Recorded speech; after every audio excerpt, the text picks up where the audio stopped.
नमो नमः। नमः संस्कृताय।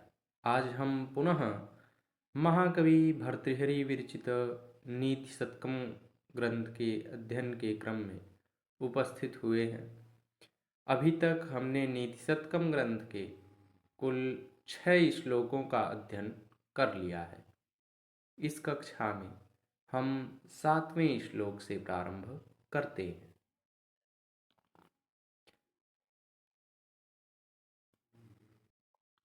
स्वायत्तमेकान्तहितं विधात्रा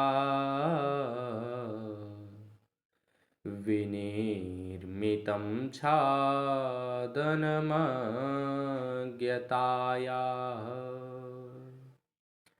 विशेषतः सर्वविदां समाजे विभूषणं मौनं पंडितानाम्।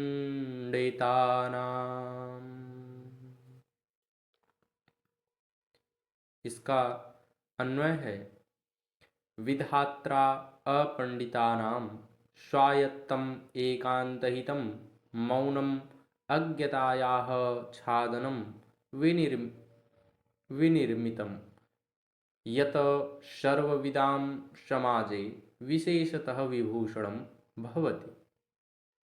इसका शाब्दिक अर्थ है, विधात्रा अर्थात ब्रह्मा के द्वारा, अपंडितानाम अर्थात अज्ञानियों का, स्वायत्तम अर्थात जो कि अपने ही अधीन हो, एकांत हितम अर्थात अत्यंत हितकारी, मौनम मौन को, अज्ञताया अर्थात मूर्खता का, छादनम अर्थात आवरण स्वरूप, सर्वविदाम समाजे अर्थात विद्वान जनों के समाज में, विशेषतः अर्थात विशेष रूप से, विभूषणम अर्थात शोभाकारी, भवति अर्थात होता है। पुनः एक बार श्लोक को देखते हैं। स्वायत्तमेकान्तहितं विधात्रा विनिर्मितं छादनमज्ञतायाः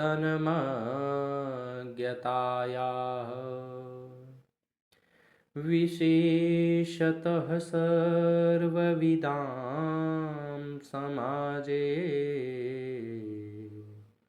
विभूषणं मौनं पंडितानाम्। अर्थात विधाता ने मूर्खों के अपने हाथ में रहने वाले और अत्यंत हितकारी मौन को मूर्खता के छिपाने का ढक्कन बनाया है, जो विद्वानों की सभा में विशेष रूप से आभूषण स्वरूप हो जाता है। प्रस्तुत श्लोक में महाकवि भर्तृहरि ने मूर्ख व्यक्ति के लिए अत्यंत हितकारी मौन को बताया है कि मौन के द्वारा यदि कोई मूर्ख व्यक्ति है और वह विद्वानों की सभा में है, तो विद्वानों की सभा में उसका मौन हो जाना ही अत्यंत हितकारी होता है। अर्थात उसी मौन के द्वारा वह अपनी मूर्खता को छिपा लेता है। अपनी मूर्खता को छिपाने के कारण वह वहाँ पर मूर्ख सिद्ध नहीं होता है। इसलिए जो मूर्ख व्यक्ति हो उसे विद्वानों की सभा में मौन होना चाहिए। इसकी टिप्पणी में हम बताएंगे कि यह उपजाति छंद में लिखा गया है। 8वां श्लोक है, यदा किंचेज्योहम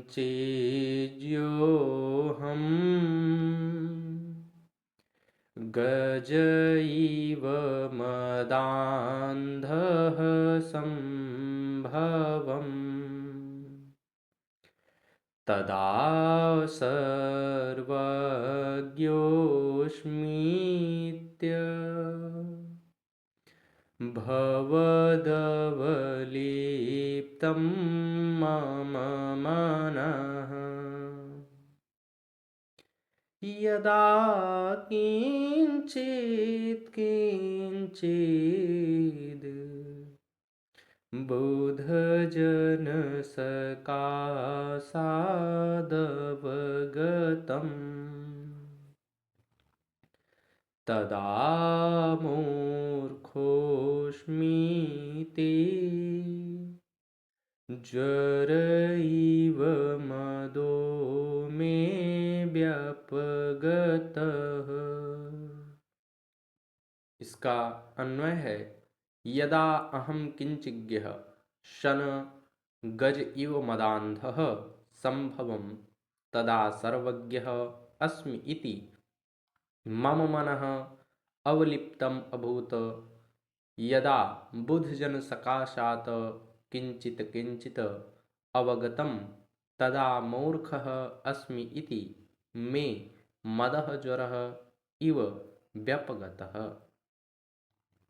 इसका शाब्दिक अर्थ है, यदा अर्थात जब, अहम अर्थात मैं, किंचिज्ञ अर्थात अल्पज्ञानी, गज इव हाथी के समान, मदांधः अर्थात मदमस्त, संभवम अर्थात हो गया, सर्वज्ञ अर्थात सब कुछ जानने वाला, मम मनः मेरा मन, अवलिप्तम अर्थात अभिमान से युक्त, बुधजन सकाशात अर्थात विद्वानों की संगति से, अवगतम अर्थात सीखा, मे मदः अर्थात मेरा अभिमान, ज्वरः इव व्यपगतः अर्थात ज्वर के समान दूर हो गया।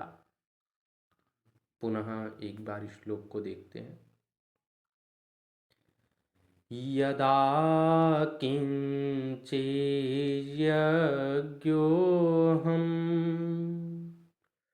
गज इव मदान्धः सम्भवम्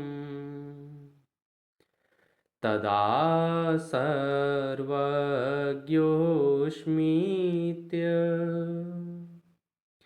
भवदवलिप्तं मम मनः यदा किञ्चित् किञ्चिद् बुधजनसकाशादवगतम् तदा मूर्खोऽस्मीति ज्वर इव मदो मे व्यपगतः। अर्थात जब मैं अल्पज्ञ होकर भी मतवाले हाथी के समान मदान्ध हो गया, तब यह समझकर कि मैं सर्वज्ञ हूँ, सब कुछ जानता हूँ, मेरा मन आकाश पर चढ़ गया। किंतु जब मैं पंडितों की संगति में थोड़ा थोड़ा जानने लगा, या मैं पंडितों की संगति से थोड़ा थोड़ा जानने लगा, तब मैं अपने को मूर्ख समझने लगा, और तब मेरा अभिमान ज्वर के समान धीरे धीरे दूर हो गया। प्रस्तुत श्लोक में महाकवि भर्तृहरि जी कहते हैं कि जो मूर्ख व्यक्ति होता, अर्थात जो अल्पज्ञ व्यक्ति होता है, थोड़ा कुछ जानने वाला व्यक्ति होता है, वह जिस प्रकार से एक मतवाला हाथी होता है, मदमस्त हाथी होता है, उसी के समान वह मदान्ध हो जाता है और ऐसा समझता है कि मैं ही संपूर्ण विषयों का ज्ञाता हूँ, मैं ही सब कुछ जानने वाला हूँ, और उस समय वह अभिमान के कारण मदमस्त हो जाता है, चूर चूर हो जाता है। लेकिन जब वह धीरे धीरे विद्वानों की सभा में जाने लगता है, विद्वानों के ज्ञान को सुनने लगता है, तो वह अपने को मूर्ख समझने लगता है और फिर धीरे धीरे उसका जो अभिमान है, जिस प्रकार से ज्वर समाप्त होता है उसी प्रकार से उसका अभिमान भी समाप्त हो जाता है।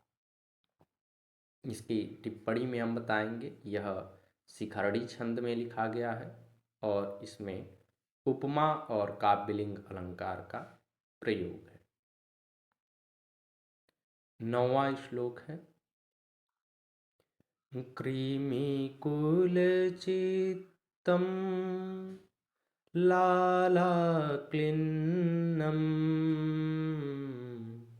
विगन्धिजुगुप्सितं निरूपं रमरस प्रीत्याखादन् खरास्थिनिरामिषम्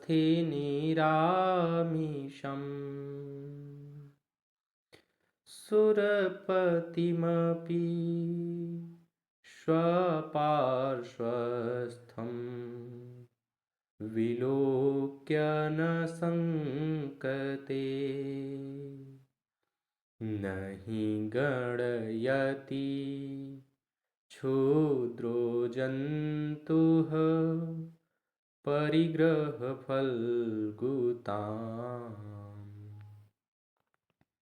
इसका अन्वय है, स्वकृमिकुलचित्तं लालाक्लिन्नं विगन्धिजुगुप्सितं निरामिषं खरास्थि निरूपं रसप्रीत्या खादन् पार्श्वस्थं सुरपतिम् अपि विलोक्य न संकते क्षुद्रः जन्तुः परिग्रहफलगुतां न गणयति।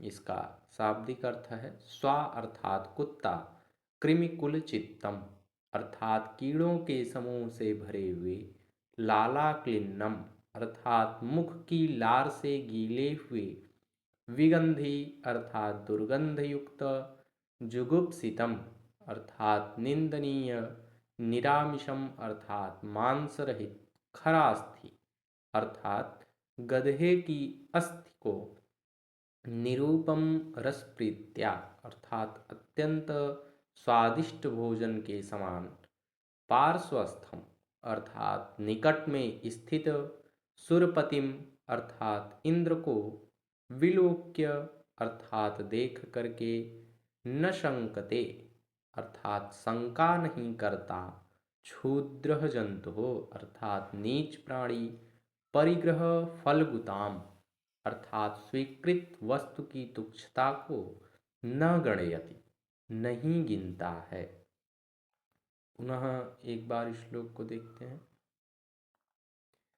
कृमिकुलचित्तं लालाक्लिन्नं विगन्धिजुगुप्सितं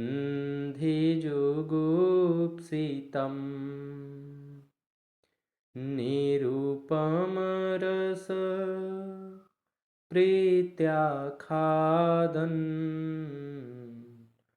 खरास्थिनिरामिषम्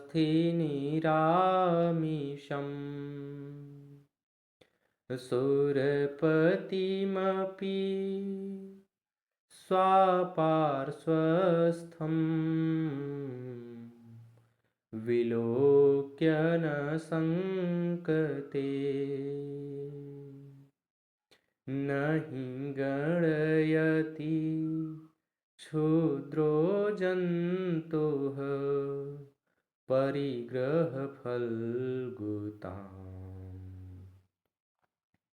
अर्थात कीड़ों से भरी, लार से भीगी, दुर्गंध युक्त, निंदनीय मांस रहित गधे की हड्डी को बड़े चाव से चबाता हुआ कुत्ता अपने पास खड़े हुए इंद्र को भी देखकर नहीं लजाता अथवा परवाह नहीं करता।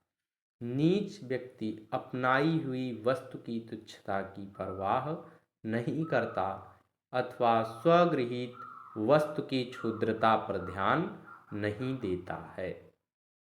प्रस्तुति श्लोक में महाकवि भर्तृहरि जी नीच व्यक्ति का लक्षण बताते हैं कि जो नीच व्यक्ति होता है वह जिस प्रकार से एक कुत्ता हड्डी को चबाता है और वह उस समय यदि सामने इंद्र को भी देखे तो भी उसे लज्जा नहीं आती, उसी प्रकार से जो नीच व्यक्ति होता है वह अपनी क्षुद्रता पर ध्यान, अपनी तुच्छता की परवाह नहीं करता है।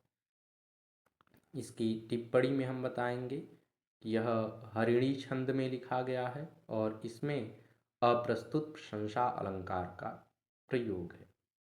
आज के लिए बस इतना ही। नमो नमः। नमः संस्कृताय। धन्यवाद।